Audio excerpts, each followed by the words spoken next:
Hi, this is Rick Seitz of GM High Tech Performance. We're out here at Palm Beach International Raceway to get some baseline testing done on some of our latest project vehicles, including our 2012 Chevy Camaro SS. Now this car has a lot of tech to it in the past few months, including a ProCharger i1, Cyber carbon fiber body panels, upgraded suspension. To follow along as we bring you the latest updates on our new project cars today right here at Palm Beach International Raceway. Okay, so this was my first time around the road course, and I wasn't actually expecting to break DJ's previous best time of 1 minute 36 seconds behind the wheel of the ProCharge Camaro. All I can say is that with enough practice, I will definitely get there. However, I will note that the stock brakes we had on the car at the time of this shoot were woefully undermatched for the power, performance, and weight of this Camaro, and look forward to going back to the track with the recently installed ZL1 brakes very soon. Usually we run our welded RTS wheels with Nitto NTO1s, but they were pretty shot from our last outing. Since we couldn't get our new set mounted in time for this shoot, we went with our 20-inch billet specialty wheels wrapped with normal street rubber. This didn't jive too well with the track, unfortunately. Despite the excellent track prep by the PBIR staff, the heat and humidity made for one greasy surface. As a result, we were stuck in the low 13s on all three of our runs. But this Camaro really isn't built for the drag strip with its road racing suspension, so we will focus most of our attention on the road course from here on out.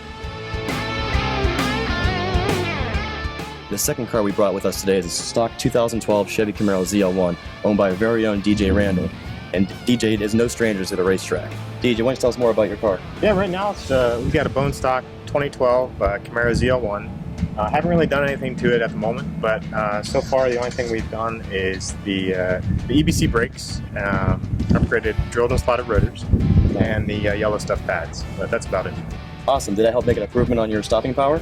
Yeah, it did. It seemed like they were at least competent, if not better than the stock rotors, and I'm really happy with it so far. So. Excellent, excellent. And like I said, I mean, you're no stranger to the racetrack. Why don't you tell us a bit more about your history? Yeah, so I started out, did my time with Skip Barber Racing School, and did that with my dad and uncle and cousin, and moved our way up. We raced a few Mustangs, oddly enough, for a while, and moved our way from there to a Porsche in the Continental Tire Series, which used to be Grand Am. Now it's the IMSA Continental Tire Series, but yeah, so still racing there and looking to continue that this year. So. Awesome. That really says a lot too. When a guy who's owned, BMW M3s and M5s, embraces a car like the Chevy Camaro ZL1, it really shows that GM has definitely stepped up their game with their performance cars. What are you looking at doing out here today with this thing?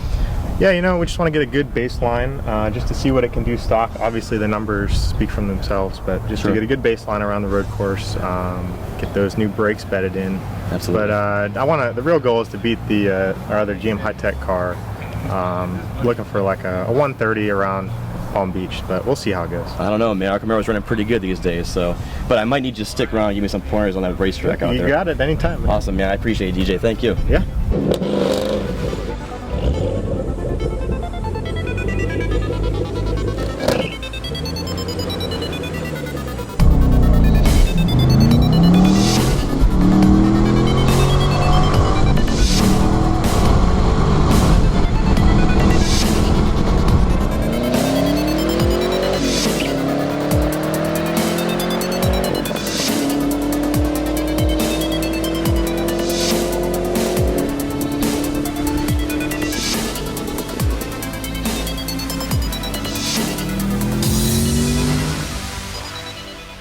DJ, being the professional driver that he is, nailed his prediction of a 1 minute 30 second lap time around PBIR.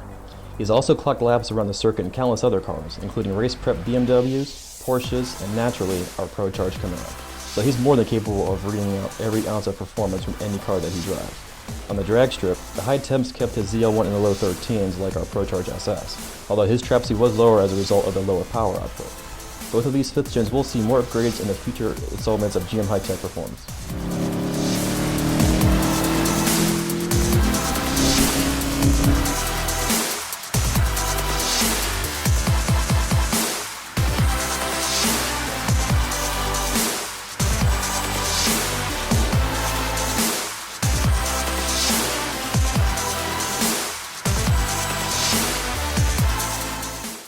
Next up, we have Brian Sexton's 2008 Corvette Z06. The car is pretty much stock, but there's a couple of things that we have done to it already that Brian's going to tell us about.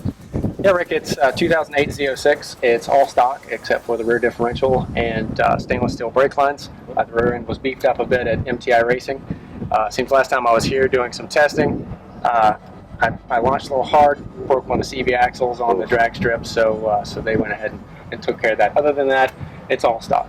Awesome, awesome. Now, what are your plans for today as far as times, track times? I plan on running around the road course a bit, get some times out there, and then come over here to the drag strip and see if I can beat my 11.6 best, and without hurting the car, of course. Sure, sure. And long term, plan to do top end kit on the engine, heads, cam, intake, Sure. some long tube headers, back that up with a heavy duty clutch, and then some suspension and brake modification. Awesome, awesome, man. Sounds good. Well, hey, I wish you best of luck out there today. Thank you, sir.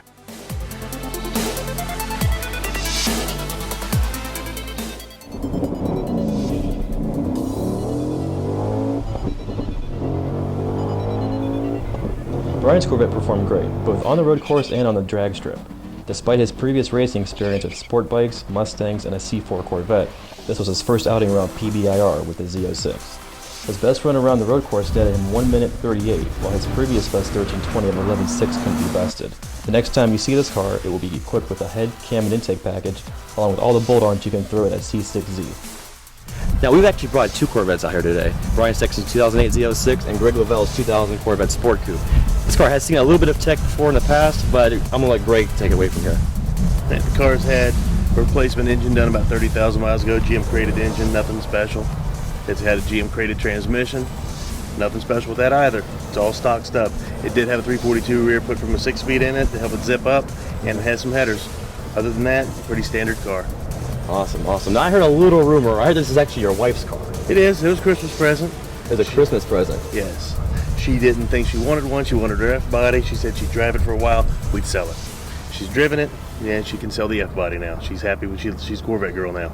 Awesome. Does she know you're down here today testing this thing or what? Oh, yeah. Yeah? Awesome. So what do you plan on doing this car today at the track? On the drag strip? Are you going to road courses or are you going to do both? A little bit of everything today with this car. Okay. Awesome. So what are your predictions? What do you think you're going to end up pulling off here? Yeah, I'd like to see it run mid-13s, maybe Okay. to go a little quicker. Sure. And road course, we'll just see what it'll do. I'd like to think it runs as good as the C7 does around the road course. What are your long-term goals with this car?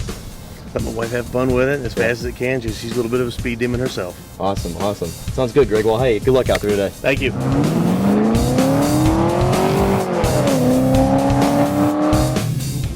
Greg's Vet was the most surprising to us all.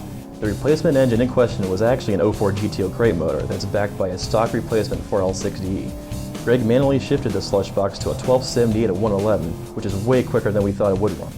Unfortunately, the torque converter clutch solenoid overheated and got stuck while Greg was making his first lap around the course, so we don't have any official lap times for that car. This won't keep Greg from coming back though, and you will definitely see this car again in the future. Okay, so we brought out two Corvettes, we brought out two supercharged Camaros, and we've got a pickup truck. Now, I'm going to let Billy take it away from here and tell us a little bit more about this thing. It's a 2004 Silverado, has a 5.3 in it, it's two-wheel drive. Okay. It does have a tune, an FTI stall converter, and a K&N air intake. Awesome. Do you have ever run at the track before? I have not. Today would be the first time for the track for it. Awesome, awesome. Now, this is a perfect combination. If you ever want to build a pickup truck, this is it. I mean, it's like you said, it's two-wheel drive, it's a regular cab, short bed. I mean, it's the lightest possible combination you can get. It already has an LS motor in from the factory, basically. I mean, it's a perfect platform to build upon. Now, do you have any drag strip experience at this point? Yes, I do. Okay. I was in the drag strip actually in a prior truck that I owned, which was an S10, but it only had a 4.3. Okay, So, okay. So this is definitely a step up for you. Absolutely. Awesome. Now, what do you think you'll run out here today? Hopefully I'll get into the 14s with it, with a couple mods that have been done. Since I haven't baselined it, I don't know really where I'm starting from, but a 14 pass would make me happy today. Awesome, awesome. Now, what are your long-term goals for this truck?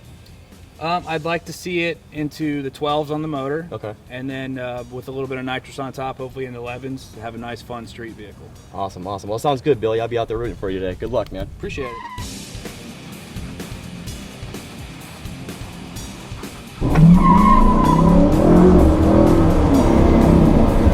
Billy didn't manage to break into the 14s, but a 15.1 at 88 miles per hour is very respectable for a mostly stock 5.3 equipped Silverado. Although his truck was armed with nitrous, he held off on spraying it for this outing, but you will definitely see this thing again with a bunch of bolt-ons and a full bottle of nitrous.